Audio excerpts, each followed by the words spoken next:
Muy bien, pues seguimos aquí en Espagirismo.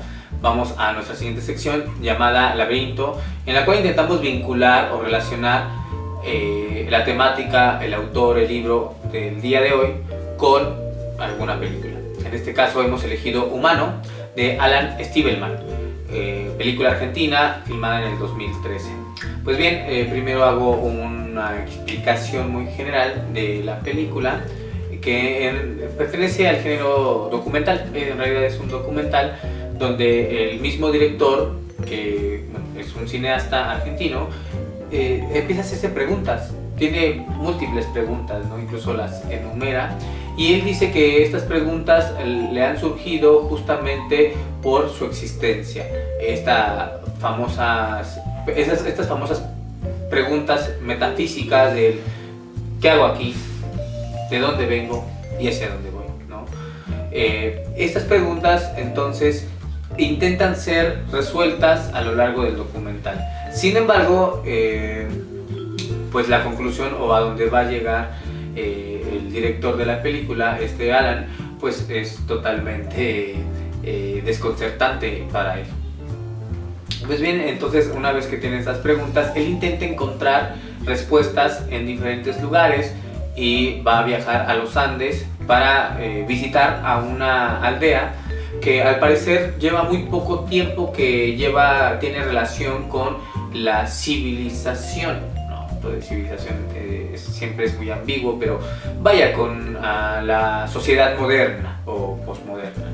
Entonces llega con esta aldea, y dentro de esta aldea, en los Andes, conoce a un chamán. Este chamán le va a realizar una serie de preguntas a sus preguntas. Es decir, Alan le va a empezar a preguntar muchas cosas sobre la existencia humana, ¿no? El por qué estamos aquí, de dónde venimos, qué hacemos aquí, para qué estoy aquí, hacia dónde vamos, por qué los seres humanos somos de tal y cual manera, en fin, una serie de preguntas. Y el chamán justamente le va a empezar a cuestionar el por qué quiere saber todo esto. Dice, si quieres encontrar una respuesta a esto, hay algo trascendental para que puedas encontrar tú mismo las respuestas a tus preguntas. ¿Cuál es esta gran incógnita que se genera? Tú tienes que ser un humano, ¿no? Obviamente el chamán va a trabajar de forma personal, o de forma muy perteneciente a una cultura, lo que es un humano.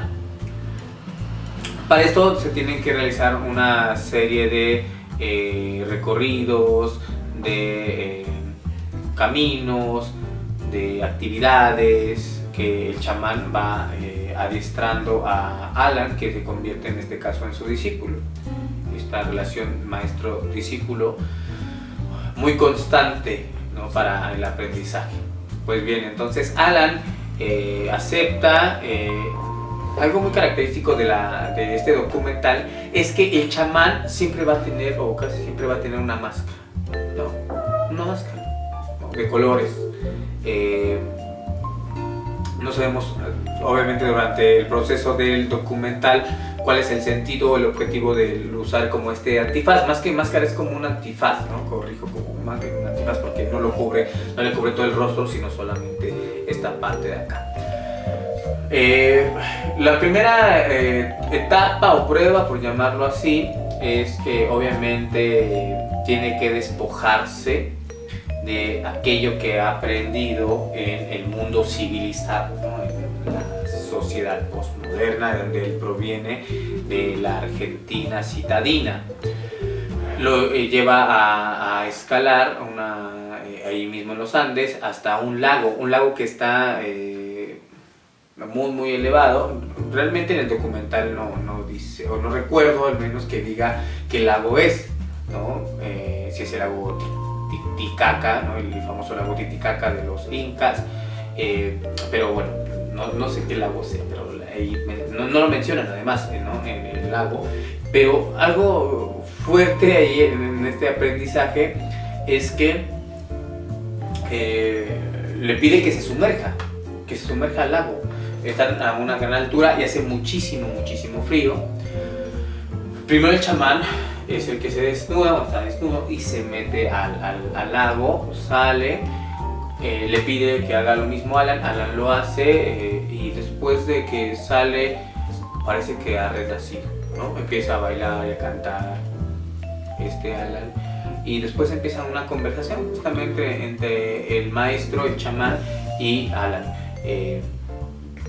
Y dice, bueno, ¿tú qué sientes de esto, no? Y Alan le dice que pues, se siente diferente, como liberado. ¿Cómo es posible que tu cuerpo soportara esto? Porque ¿a qué temperatura crees que estamos? Dice, no sé, pues a unos 10 grados bajo cero. Dice, bueno, ¿cómo el cuerpo desnudo de una persona podría soportar eso? Dice, lo soportamos porque estamos en otra dimensión. Ahí es donde empieza a hablar de dimensiones. Esto vinculándolo obviamente con lo que conversábamos hace rato con Jacobo Grinberg, ¿no? Hay diferentes niveles de conciencia y dependiendo del nivel en el que estás, vas a poder percibir, crear, transformar la latice, la estructura espacio-temporal. Entonces, aquí vemos una primera relación entre el documental de Humano y la teoría sintérgica de Jacobo Grinberg. Alan no sabe qué responder y dice, bueno, es cierto, ¿no? O sea, son 10 grados bajo cero, hace muchísimo frío, nos metimos al agua y soportamos, no nos enfermamos, nos sentimos mal. Dice, bueno, justamente porque tu conciencia, tu cerebro está en otro nivel, está como en otra dimensión. Al estar en otra dimensión, pues es digamos, probable que tu cuerpo lo resienta si estuviéramos en otro nivel de conciencia, como diría Grinberg, o en la dimensión que todos percibimos. Entonces, aquí viene una primera enseñanza de Alan, donde tiene que deshacerse de la percepción que tenemos comúnmente sobre nuestra realidad, porque al fin y al cabo nuestra realidad es un constructo social. Nuestra realidad no es tal cual. Nosotros pensamos que esta realidad es la única, pero en realidad no, depende de la sociedad en la que vivamos y a partir de ella construimos nuestra realidad. Es decir, yo puedo percibir, por ejemplo, lo que estoy viendo, sintiendo a través de mis sentidos aquí. Puedo ver que este es un blanco, que esta es una mesa, pero dependiendo de la sociedad en la que nosotros vivamos, a lo mejor este no es blanco. Es decir, en la sociedad postmoderna entre nosotros percibimos solamente un color blanco, pero a lo mejor entre los esquimales siberianos percibimos diferentes blancos, ¿no? Algo imperceptible para nosotros, donde solamente percibimos esto es blanco y punto, ¿no? Esta camisa que traigo puesta es blanca, no hay más. Pero para otras sociedades dirán, bueno, hay diferentes tipos de blanco y no solamente uno. De esta manera, entonces podemos aceptar como una realidad desconstruida, es decir, como cuando comparamos culturas, ¿no? Culturas.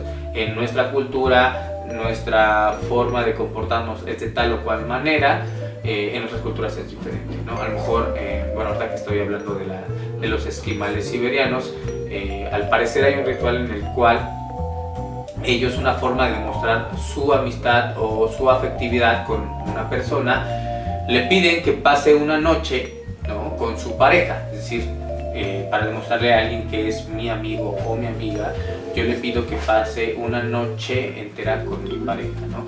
Eso, lo cual es imperceptible para nuestra sociedad. Nosotros no demostramos la amistad de esa manera. A lo mejor nuestra amistad se demuestra pues con un obsequio, yendo no sé, a tomar algo, un café, a platicar, compartir ciertas experiencias. Para ellos es diferente. Para ellos la forma de compartir o de experimentar o de demostrar la amistad es justamente de esta manera, ¿no? Pasar una noche con la esposa o la novia o el esposo o el novio de tu amigo, ¿no? E incluso el rechazarlo es como si estuvieras rechazando la amistad. Es decir, yo no quiero pasar la noche con tu esposa o con tu novia, es como si estuvieras rechazando su amistad.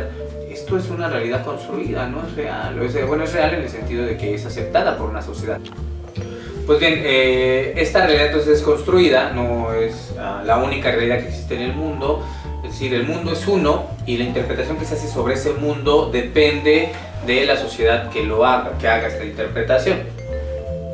Entonces, aquí en esta parte del documental Humano, hay una confrontación entre la percepción que se tenía en los pueblos nativos, en los pueblos prehispánicos, y lo que va a conllevar con obviamente la conquista de América, de la religión católica, y la diferencia que va a tener entre la cosmovisión que van a tener los antiguos mexicanos y la cosmovisión que van a tener los europeos, y además la cosmovisión que se va a tener cuando se mestice, cuando se mezcle con la otra forma de percibir la realidad. Entonces, en este documental, grabado en 2013, es un documental bastante reciente. Imagínense encontrar todavía un chamán muy al estilo clásico, antiguo, pues es bastante complejo en la actualidad, donde la mayoría de lo que nosotros percibimos como chamán o brujo, pues es una percepción de un charlatán, ¿no? Tal cual. Y yo considero, en algún momento de mi vida, realicé algunas entrevistas y estudios con diferentes chamanes o supuestos chamanes, y sí, efectivamente encontraba charlatanes que te cobraban incluso por entrevista, ¿no?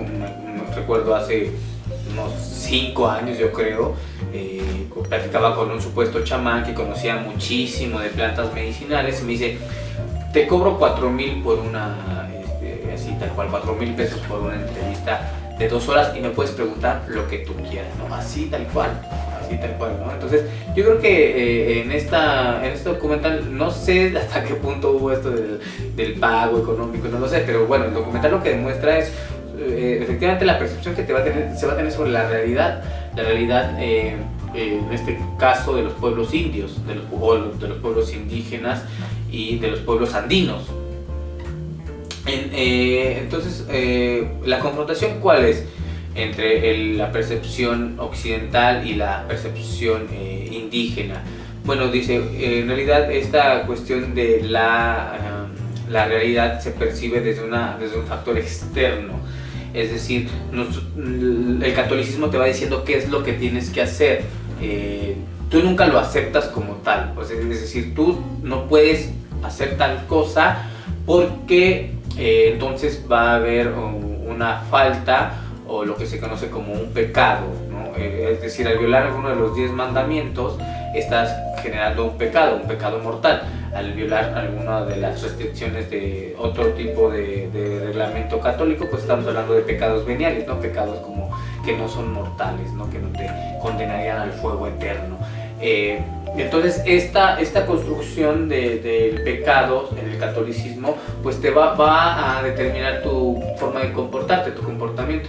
Sin embargo, en los pueblos andinos tú tienes que asimilar el por qué tengo que dejar o no de realizar tal cosa. Entonces Alan va a comprender la diferencia entre la percepción que tiene el catolicismo y la percepción que tiene obviamente los pueblos andinos. En realidad el objetivo de Espagidismo no es menospreciar o enaltecer una postura, ¿no? Aquí solamente lo estamos haciendo de una manera muy libre, el hecho de confrontar lo que se plantea en tal libro, en tal película, en tal tema, en tal autor, ¿no? Entonces, yo cuando explico algo o aquí tratamos de explicar algo, pues lo explicamos de tal manera que no lo creemos, porque es una forma de transmitir de una forma más rica el conocimiento, y por eso lo hacemos de esta manera. Pero tampoco es para que alguien se sienta ofendido, y si lo es, bueno, que tenga en cuenta cuál es el objetivo y los fines que persigue Espagidismo. Entonces, después de esta comparación que hace el mismo Alan sobre el catolicismo y el chamanismo incaico, pues él va a entender también la cosmovisión de cómo se forma el universo y el mundo según la percepción andina. También obviamente derivada de una mitología, como dice Levi Strauss, como decía Levi Strauss, pues en realidad la mitología es trascendental en un pueblo, en una sociedad, porque a partir de ella podemos identificar nuestro sentimiento de pertenencia al grupo. Es decir, los mitos son muy oportunos, muy necesarios, porque van a construir parte de la realidad, aunque sea ficticia, ¿no? Es como nosotros los mexicanos, el escudo nacional, el escudo de nuestra bandera es un águila devorando una serpiente sobre un nopal, que proviene del mito del éxodo de pueblos chichimecas hacia el valle de Anáhuac, ¿no? Que fueron guiados por el dios Huitzilopochtli, y que esta era la gran señal para construir la gran ciudad México Tenochtitlan.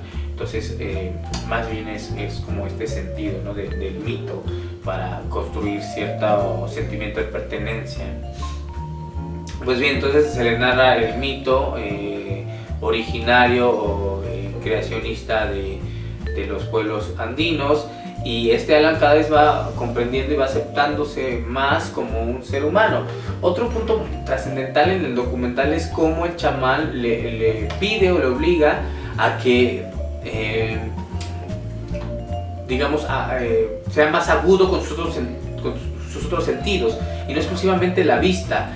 En la sociedad postmoderna se ha privilegiado el sentido de la vista, ¿no? Todo lo tenemos que ver para poderlo creer o percibir, conocer. Es decir, puede ser que yo tenga los ojos cerrados y esté tocando esta forma que está aquí, pero no sé qué es hasta el momento en que lo veo. Ya puedo describir qué es lo que es. Entonces hay una, digamos, un imperio de la imagen, un imperio de la vista. Y entonces lo que hace el chamán con Alan es vendarle los ojos y obligarlo a que sienta y a que vea, obviamente sin la percepción de lo que nosotros consideramos como ver, es decir, ver con la mirada, con los ojos, sino el poder percibir, oler, escuchar, ¿no? Sentir. Le pide que se introduzca en una cueva con los ojos vendados y que su cuerpo sienta al fin y al cabo. Esto es muy, muy interesante, ¿no?